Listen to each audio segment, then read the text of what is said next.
All right, we're back with Taylor Jones and Emerson Wells from the North Carolina Ag Extension Cooperative Extension Office here in Guilford County. We got a whole bunch of questions here.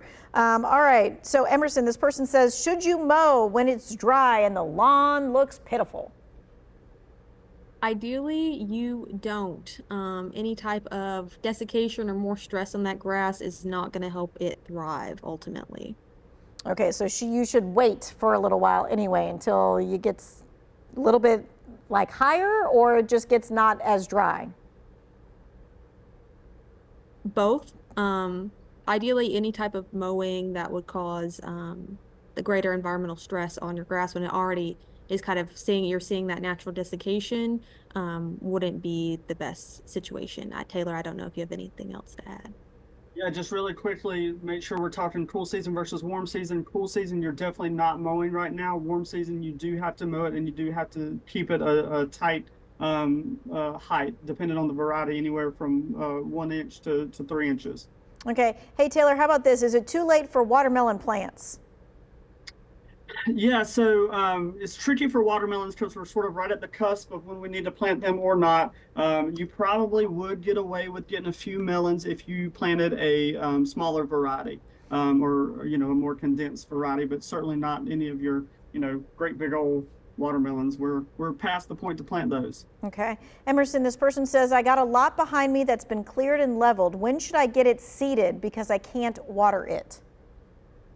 All right, so if you're thinking of a cleared lawn and you're wanting to seed for lawns, you'd have to again consider cool season, warm season grasses, but typically all things lawns, you're a little bit too early. You would have to wait for the fall and kind of when we're out of this summer season and that extreme heat. So look into seeding in the fall. Okay. Taylor, this person is asking, is it too late to treat for grub worms? Yeah, so it's actually too early.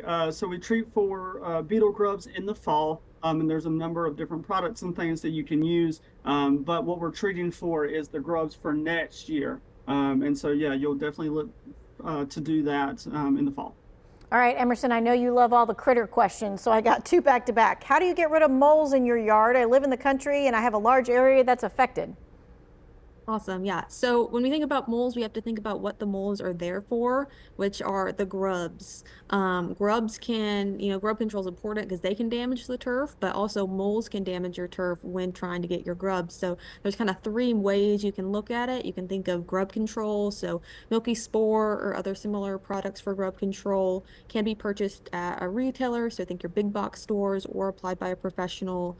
And then kind of the two other options are repellents and deterrents for moles that can also be purchased at those retailers.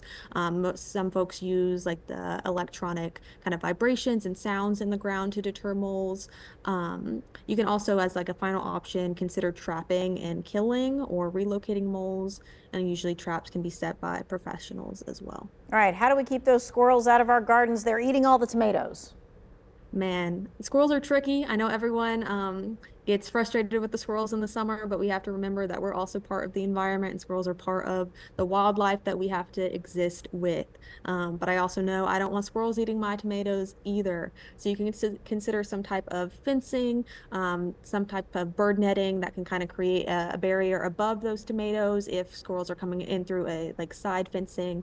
You could also consider supplying some other type of food source that would kind of deter the squirrels from the food that you want to eat. All right, Taylor, we got about a minute. This person says, I'm tired of the grass. What works as an attractive ground cover that's better for the environment? Yeah, so I love that question.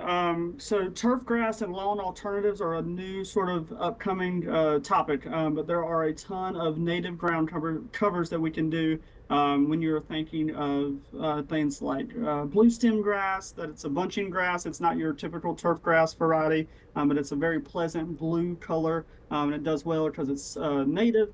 There's also a ton of different other ground covers that you can look at, and we do have a resource with Cooperative Extension. If you just type in NCSU native plants, you can get some of that information, as well as like Emerson was mentioning earlier.